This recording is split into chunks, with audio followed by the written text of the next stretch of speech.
Shri Venkateswara gold తాకట్టులో ఉన్న మీ బంగారాన్ని విడిపించి కొనబడును. నమస్తే సార్. నమస్తే అండి. సార్, ఇది ఇప్పుడు జగన్ గారు వచ్చేసి రేపు పల్నాడుకి వెళ్తా అని చెప్పేసి అన్నారు. దానికి పర్మిషన్ ఇవ్వట్లేదంట కూటమి ప్రభుత్వం. ఇస్తే ఆయన పలుకుబడి ఎంత ఉంది, ఆయన బలం ఎంత ఉంది అనేది తెలుస్తుంది. తెలిసి చూసి తట్టుకోలేక ఈర్షగా ఫీల్ అవుతారని చెప్పేసి ఇవ్వట్లేదని చెప్పేసి రజనీ గారు మాట్లాడుతున్నారు. దానికి మీరు ఏమంటారు? ఇప్పుడు ఒక విషయం, పర్మిషన్ ఇవ్వట్లేదు అంటే అక్కడ కొద్దిగా ప్రాబ్లం క్రియేట్ అవుద్ది. ఈయన వెళ్తే అర్థమైందా? ఆల్రెడీ చాలా ప్రాబ్లమ్స్ ఉన్నాయి.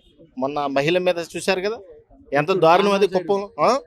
అంత దారుణంగా ఉన్నప్పుడు పరిస్థితి, ఇలాంటి టైంలో పర్మిషన్లు ఇచ్చుకుంటూ పోయారనుకో, అక్కడ ఏదో ఒకటి క్రియేట్ చేస్తాడు. ప్రతిపక్ష నేత కదా ఇతను అక్కడికి వెళ్ళి ఏదో ఒకటి క్రియేట్ చేయొచ్చు, ఏదో ఒకటి అక్కడ గొడవలు పెట్టవచ్చు. ఆల్రెడీ మహిళ మీద ఆల్రెడీ కొనేసాడు. అక్కడ కుప్పంలో మనిషిని కొనేసి అతను ఇష్టం వచ్చినట్టు ప్రవర్తించాడు. ఆడపిల్లలంటే అసలు మర్యాద లేకుండా పోయింది ప్రతిపక్ష నేతలకి. అర్థమైందా మీకు? అది చాలా దారుణం. మనం మహిళల్ని గౌరవించే కంట్రీలో పుట్టి పెరిగాం. మహిళల్ని అలాగా చెట్టు కట్టేసి దారుణంగా మర్యాద లేకుండా, గౌరవం లేకుండా వాళ్ళని ఆ నలుగురు ముందు నిలబెట్టడమే పెద్ద తప్పు. మహిళల్ని ఎవరు అధికారులు ఇప్పుడు కుటుంబ ప్రభుత్వంలోనే మళ్ళీ దానికి తగిన చర్యలు తీసుకుంటున్నాం కదా. తీసుకోకపోతే అనండి మీరు. అర్థమైందా? కూటమి ప్రభుత్వం చర్యలు తీసుకోకుండా వాళ్ళని అలాగా గాలికి వదిలేస్తే అప్పుడు అడగండి మమ్మల్ని ఆ క్వశ్చన్. అర్థమైందా? మేము ఆల్రెడీ సివియర్గా పనిష్మెంట్ ఇస్తాము, కావాలంటే జీవిత ఖైదు కూడా వేస్తాం వాడికి. అర్థమైందా? వాడిని ఏం వదిలేదు లేదు. ఇంకో మహిళల్ని ఇలా చేయడానికి ఎవడో కూడా సహాయం లేదు.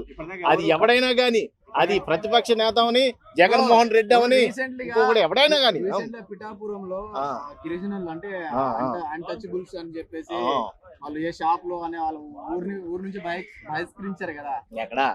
పిఠాపురంలో దళితులను బహిష్కరించారు. అది అసలు అది చాలా ఫేక్ న్యూస్. అది అర్థమైందా? ఫేక్, ఖచ్చితంగా ఫేకే. నేను చెప్తున్నా, అది ఖచ్చితంగా ఫేకే. పిఠాపురం నియోజకవర్గం ఎవరిదే? పవన్ కళ్యాణ్ గారు ఉన్నప్పుడు అలా బహిష్కరించడం అనేది చాలా తప్పుడు మాట. అది అర్థమైందా? కొంతమంది కావాలని ఆ నెపాన్ని మీద రుద్దారు కూటమి ప్రభుత్వం మీదకి. నీకు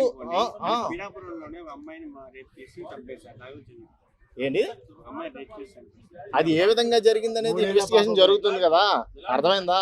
కొంతమంది సైకోలు తయారయ్యారబ్బా ఈ మధ్యకాలంలో. వాళ్ళకి పిల్లకి తల్లికి పెద్ద తేడా తెలియట్లేదు. అర్థమైందా? చిన్న వయసుతో సంబంధం లేదు. కొంత సైకోలు ఉంటారు. ఇప్పుడు సమాజాన్ని అందరినీ మార్చాలి అంటే వినవా ముందు మధ్యలో వచ్చేద్దాం, అడుగుతావు, మళ్ళీ చెప్తే సీరియస్ అవుతావు. నువ్వు జగన్ పార్టీరా నువ్వా? నాకు అర్థమవుతుంది క్లియర్ గా. అర్థమైందా? లేదు, నేను న్యాయం తరపున ఉంటాను నేను. అర్థమైందా? న్యాయం ఎటుంటే అటుంటాను నేను. అర్థమైందా? ఒక విషయం చెప్తున్నా, నీకు అక్కడ జరిగింది అంటే కొంతమంది సమాజం మొత్తం ఒకే తీరులో ఉండరు. ఒక మనిషి మైండ్ ఒకేలాగా ఉండదు. అవునా కదా? చేస్తారు. కాబట్టి నేను ఒకటే చెప్తున్నా, చిన్న పిల్లలు ఏం కనబడుతుందని వాళ్ళు రేపు చేస్తున్నారు. ఫస్ట్ ఆఫ్ ఆల్ మీరు క్వశ్చన్ రేజ్ చేయవలసింది అది. అక్కడ కూటమి ప్రభుత్వం ఉంది కదా, ఆలే చేయించారు అన్నట్టుగా మాట్లాడకూడదు. చాలా తప్పది. చిన్న పిల్లలు ఏం కనబడుతుంది, ఏం కనబడాడు అలాగ మానభంగం చేస్తున్నాడు, అది తెలుసుకోవాలి ఫస్ట్. అది చాలా తప్పు. చెప్పు.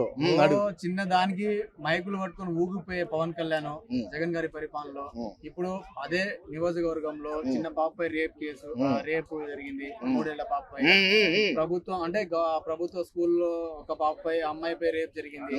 సో పవన్ కళ్యాణ్ ఖాళీగా కూర్చున్నాడా? ఒక స్పెషల్ టీవీని పెట్టి ఆల్రెడీ మొత్తం అందరిని ఏరుతున్నాడు రా స్వామి. అర్థమైందా? ఖాళీగా ఏం కూర్చోాలా? ఎవడో న్యూస్ ఎక్కడ పోతుంది మీరు చూడలేదు, మీరు చూడాలి. అర్థమైందా? న్యూస్ ఎక్కడ పోతుంది? ఎక్కడికి పోదు. ప్రతి చోట కొన్ని టీములను పెట్టి వాళ్ళని వెతికించే పనిలో ఉన్నారు. ప్రభుత్వం న్యాయబద్ధంగా ముందుకెళ్తుంటే చూసి వారం లేని వాళ్ళు ఇలాంటి అన్ని క్రియేట్ చేస్తూ ఉంటారు. అర్థమైందా? ఇప్పుడు ఎక్స్పెషల్లీ నేను ఒకటే చెప్తున్నా బ్రో, ఇది ఇప్పుడే జరగలేదు. ఆ ప్రభుత్వంలో కూడా 26 మంది బాలికల్ని చాలా అత్యాచారాలు జరిగినాయి. చాలా మంది నోర్లు మూత పూయించారు. అర్థమైందా? ఈ రోజే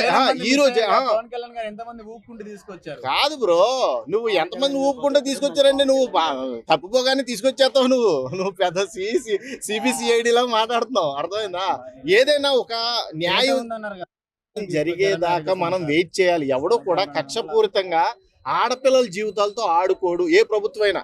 నేను ఇప్పుడు ప్యారలల్ గా చెప్తున్నాను, మీ ప్రభుత్వమైనా మా ప్రభుత్వమైనా ఆడపిల్లల జీవితాల్ని నాశనం చేద్దామని అయితే ఎవరు ఆలోచించరు. అలా ఆలోచించే వాళ్ళ గురించి మీరు అలాగా పార్టీ ఫీలింగ్స్ తీసుకురండి మధ్యలో, నేను ఒప్పుకుంటా. కానీ ఇది ఒక దారుణం జరిగింది, దాన్ని కూడా రాజకీయం చేస్తే అది ఎంతవరకు సమన్యాసం? మీరు చేశారు కదా సార్, లేదు రోడ్ల బ్రో, మీద పన్నారు, అది మీరు సుగాలి రాజకీయం ప్రీతి చేస్తున్నారు. కేసు ఇప్పుడు అని, బాలిక ఈ రోజు మీద ఎందుకు అనుకుంటలేరు? బాలికల మీద ఆ, అత్యాచారం దాడులు జరుగుతున్నాయి. అది వాళ్ళ ప్రభుత్వాలకి ఏం సంబంధం? ప్రభుత్వాలకు సంబంధం లేదు. మీరు దాన్ని తీసుకొస్తున్నారు కావాలని మీరు బురద జల్లుతున్నారు. ఆ సుగాలి అర్థమైందా? ప్రతి విషయంలో, ప్రతి ప్రెస్ మీట్ లో సుగాలి ప్రీతి సుగాలి ప్రీతి. ఎంతవరకు ఆ కూటమి పాపకి ఏమైనా ప్రభుత్వం న్యాయం ఇదిగో జరిగింది చెప్తారా? ఎంతవరకు ఇప్పుడు ప్రభుత్వం మీదే కదా. ఎంత ప్రభుత్వంలో ఆన్సర్ కూటమి చెప్పాలి. ప్రభుత్వంలో ఎన్ని అత్యాచారాలు జరిగినా ఫలానా మైక్ ఆ పెట్టి. వైసీపీ నేతలే అత్యాచారాలు జరిపించారు అని ఏనాడైనా చెప్పారా కూటమి ప్రభుత్వం? చెప్పండి.